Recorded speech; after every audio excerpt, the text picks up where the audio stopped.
You're trying to build the next feature, but you're getting stuck in Airtable, or it doesn't work the way you had hoped. This is a common problem we've helped many teams and companies with.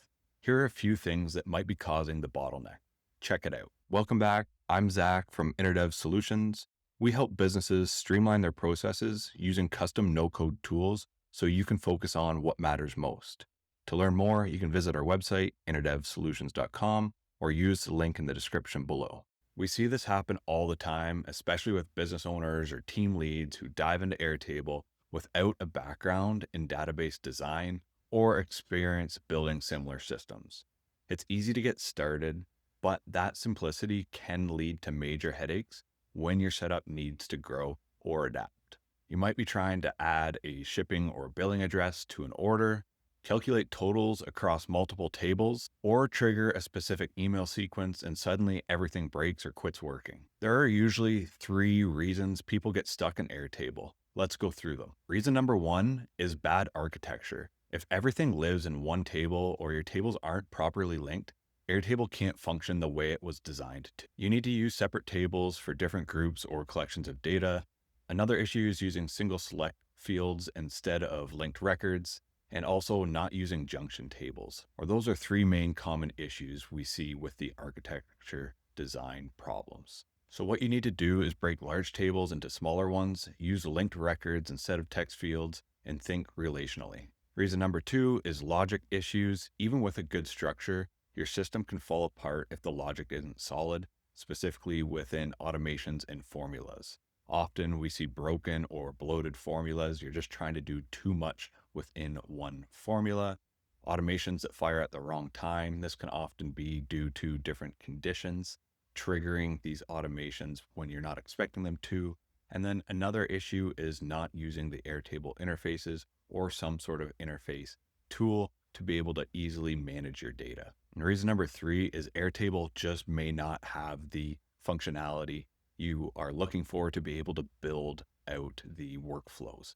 So there may be an Airtable limitation. The automation or integration may not match with the tools that you're looking for. So you need to connect to an external data source, or there's just logic that it can't handle or an automation it can't handle. So you need to use something like Relay or Make.com.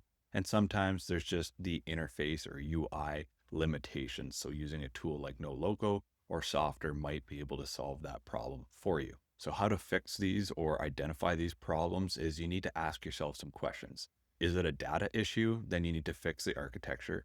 Is it a logic issue? Then you may need to fix the automation or formula. Or is it a tooling issue? Are you running into limitations that Airtable has? So maybe you need to bring in the right external tool. I'm going to jump into Airtable here in a minute to give you a real example of what I'm talking about. But the biggest one is the first one that I mentioned, and that is better database design. And here's how to start thinking about it a little bit better to improve your system. So you can think of your data as different collections or tables or groups of information. So for example, an order would be split into 2 different tables: order details and the line items or order items that exist on that specific order. And order details should link to a client's table. So that again is a separate table that we need to add. And if your client has multiple addresses, don't store the address directly on the client record. Instead, create a separate client addresses table and link it to the client. If you don't have an Airtable account already, there is a link in the description below to get started. In Airtable, I just have a blank table, and here's what I'm talking about. Let's say that this is going to be our orders table. Now, when you're first starting out, this is probably the most simple or lowest level type of problem that I see customers run into. And this is really when you're first starting out and really have no experience with databases or how the linked relationships work. But you would come in here and let's say you have an order number, and then we could have a client name here. I'll change this type to another text field, and basically you just jump in and you start using it like you would have a spreadsheet. And that's where a lot of new users come from, is spreadsheets. We'll just rename this one client. I think you will get my point here, but you'll come in here, manually type in the order number, the client name, And then you'll realize once you're in the order here, how do I add different line items? I guess you could add a long text field and write it all out, but that really doesn't make sense.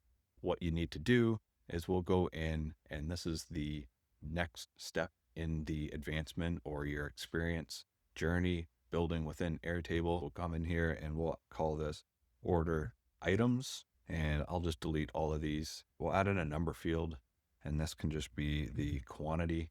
And then maybe we'll add in a unit price. We'll add a currency field, and we'll just call this unit price. We've got quantity, unit price. We'll call this one subtotal, and we need a formula field for that one. So this will be subtotal, and we'll just take the quantity, we'll select it, multiply it by the unit price.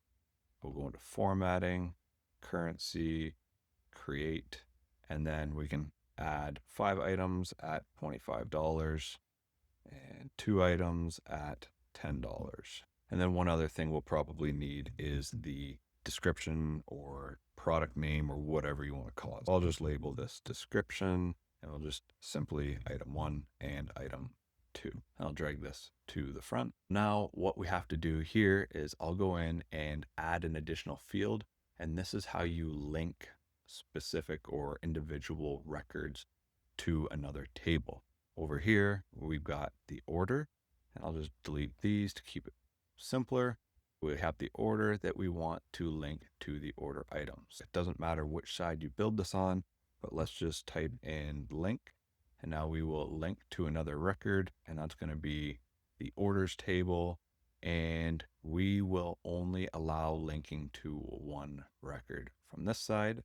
But you can see it automatically added the field here for us, order items, and if I double click on it, we will allow linking to multiple records because an order can have multiple items. I'll just select this order here. If I go back in, we'll just label this order 1, and I can delete this quickly, and we can see here we've got order 1 that these items link to. And now one other thing I do want to do is call this line item ID. I'm going to use a formula field, and we will just add the order, use the and function, and we'll maybe just do description to keep it simple for now. This gives it a unique name. And I should add in one other separator here with adapt. And if we save that, we can see it's order 1, item 1. And if we go over here, we can see that they have now linked. This is the next step to your learning journey in Airtable normally. Now we have it separated into 2 different tables. That's an improved architecture. But you can see here that I have a client field, which would mean that I'd have to come in here and just manually type in the client name each time. Or quite often what you'll see is users use a single select field, but that's also not correct. The best thing to do, create another table because it's a group or collection of data, and we'll call it client. And here I'll just call this client 1. And now we can link, we'll change this to a link to another record, link that to the client, and we only want to allow an order to link to one client. So now we can select this, select client 1, go back into clients, and we can see that client 1 is now linked to order 1. And then where I had also mentioned earlier, the client addresses, let's say that a client does have multiple addresses that you could ship items or products to. You might think that it makes sense to add the client address directly on the client table, and that's fine depending on your specific business. But if you do have multiple addresses that you need to ship to, you'd go in and create your new table, which is a collection of data, which is client addresses. We'll type in client addresses or client address, and I'll delete all of these fields, and I'll link this to the client. And then you can put in a long text field that is going to be the address. Here we can link to client 1, and we'll link this one to client 1, and 123 main, and 999 fifth. And now this client has 2 different addresses that it is linked to, so that maybe back on the order side now, what we would do is add one additional linked record, which would be to the client addresses, and we'll select that. And now we can come in here and select this address. And if I did this, a little bit neater, we can see that this would be 123 main and 999 fifth. And again, this isn't exactly the way that you should be setting it up, but just for you to get the point that within an order, it probably does make sense to have your order linking to a client and a separate client addresses table, which then links back to the specific client. And then it also links to all your order items. So this was just really quickly to show you that you need to really think about how your data should be structured here, and that it doesn't make sense similar to how you would build it in Google Sheets, how everything would just be included in the row.